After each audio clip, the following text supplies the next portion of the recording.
Hello there and welcome back to Writing from Scratch with me, Tom. On today's video, I want to discuss a really common phrase that gets thrown around a lot in modern media and often is misunderstood and misused in online comments fights. So today, let's look at the phrase subversion of expectations, what it means, how we can apply it to our writing, and what we need to avoid when trying to use it. Let's get started. Whenever I think about expectation subversion, I'm reminded of the film Predator. We've talked about how films aren't perfect for helping writing, but I think this example is valid for what we're talking about today. In that film, we're introduced to a big team of muscle-bound soldiers in what seems like a routine 1980s action flick. Our expectations are that Arnie and the others won't die or be hurt because we can see how strong they are. They even make a point of saying that they don't care about being hurt. You're hit. You're bleeding, man. I ain't got time to bleed. Oh. Okay. Things quickly turn into a horror movie, however, as these big, strong, capable soldiers are easily hunted down and killed. This is a great example of audience expectations being subverted, and goes a long way to help us understand what we're talking about today. Because very few people would have expected all of those big, burly, professional soldiers to be killed so easily. This builds a real sense of tension, and because our expectations have been subverted, we now don't know what to expect from our real antagonist in the story. Simply put, to subvert expectations means to take a traditional, predictable outcome or situation based on the information the reader has and turn it on its head to create something new and surprising. But surprising our audience isn't enough. If Harry Potter spontaneously exploded at the start of The Philosopher's Stone, then we'd be surprised, and our traditional view of the title character living through the full story and people not randomly combusting would be subverted. But it's not satisfying. It's not intriguing. Instead, we need to make sure that we put some effort to build a foundation, have the subversion be realistic within the rules of the universe, and make sure we limit the allegorical motivation behind any changes to avoid the reader feeling manipulated or the story being contrived. So, now we know what subverting expectations is, and we have a good example of it in the film Predator, let's look at how we can apply it to our storytelling to make our narratives more interesting and more compelling. The first thing you want to be careful about when attempting to surprise your reader is that the subversion fits within the context of the story. There are a few things you need to keep in mind here. It should fit logically into the progression of events within a story. If you do sudden twists simply for the sake of shock, then your subversion will feel forced and unnatural. Forced subversions feel like the writer telling the reader what to think, rather than crafting a story more carefully that would allow for the development to occur in an uncontrived way. A similar point to this is that the subversion should serve the plot by demonstrating something, or pushing the narrative in an unexpected direction. The death of the soldiers in Predator serves the plot by showing us how dangerous the hunter is, and creating a real atmosphere of tension within the story. A subversion should add to the meaning and engagement of the story, not take away from it and confuse the audience. An example of a subversion that confused audiences was that in The Last Jedi, which, rather than producing a clear meaning that pushed the story forward, actually served to irritate and annoy many fans of the franchise. This also goes for characters within your story. You should try to use the personality and motivations of your characters to drive things forward. This will help the subversion feel more like an inevitable outcome due to the characters pushing against one another in the story, rather than an artificial shock. Your characters shouldn't act out of character, suddenly, in order to facilitate a subversion to happen.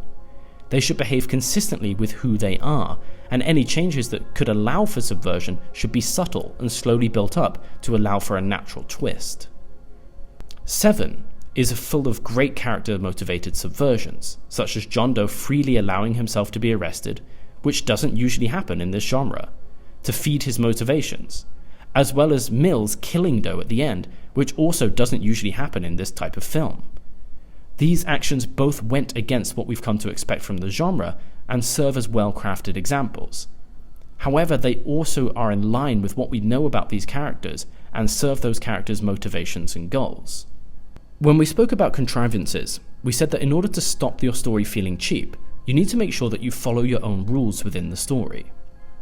In order to successfully subvert expectations, make sure you find ways to twist things within the rules of your world by perhaps interpreting them in a creative or original way. Just be careful that too much rule bending may upset your reader, so make sure you don't push things too far, but being flexible within the rules you've established will help you find ways to surprise your reader. For example, the small stature of the hobbits in The Lord of the Rings tells us that they are not great warriors or fighters, and this is established in the rules of the world. But our expectations are subverted when the smallest and weakest creatures turn out to be the bravest and most determined, all within the rules of the world. Another point of comparison here is that you need to make sure your subversion fits with the tone you're trying to strike. The hobbits were designed to be gentle, peace-loving creatures, and everything they did reflected that. Thus, their bravery subverted our expectations. The Harfoots in the Rings of Power, however, were supposed to be friendly and likeable like their hobbit cousins, but their subversion, that they leave their own behind so mercilessly, meant that they came across as the opposite. The tone was so deaf against what the writers were trying to portray versus what they actually showed, that any subversion was hollow and unenjoyable. Hints are another useful and deeply important tool for making convincing and natural subversions within your story. Make sure you have elements of foreshadowing within your narrative before the surprise is revealed. Not so many that it becomes obvious, but enough that on a second read, your audience will notice signs and experience new senses of tension as they progress. Of course, you want to play your cards close to your chest, but sudden surprises aren't always great. You can be subtle with your hints, but you should make sure that they are there. The fate of Ned Stark in A Game of Thrones was a shocking moment for many readers. But there were hints about King Joffrey's temperament and Ned's unyielding honour that made the outcome seem inevitable, and on second reading, the tension is palpable. There were no signs saying this will happen, but there were many clues in the characters and in the plot that told us what will happen when these two characters get in each other's way. Finally, you should remember that subversions don't need to be big, grandiose, Shyamalan-esque twists. They can be subtle and equally meaningful too. One of my all-time favourite subversions is children standing up to adults. All societies around the world teach children to respect adults, so I love it in stories when a child stands up to the villain because it's just not what we expect. The childlike innocence, being able to know what is right or wrong, or being able to make a sacrifice, is so great to me. It can be done badly, for sure, and can be cheesy or overused, but when it's done right, I feel it's such a brilliant character moment and makes me sit up as a reader. All of this while subverting my expectations in a pleasant and enjoyable way. So, there you have it. A definition of what subverting expectations means, but also 4 different ways that you can apply that to your writing successfully without it feeling cheap or contrived. Subverting expectations is a great storytelling technique that you can use in any situation to make your story more interesting, to make the narrative more unpredictable, and to keep your reader on your toes. Just remember, overusing it or using it inappropriately or incorrectly can have massively damaging effects on the reader's enjoyment of your story, so we need to be careful. I hope you've enjoyed today's video, and I hope you learned something about what subverting expectations means. Please consider liking, subscribing, and sharing the video with your friends because it really helps the channel grow.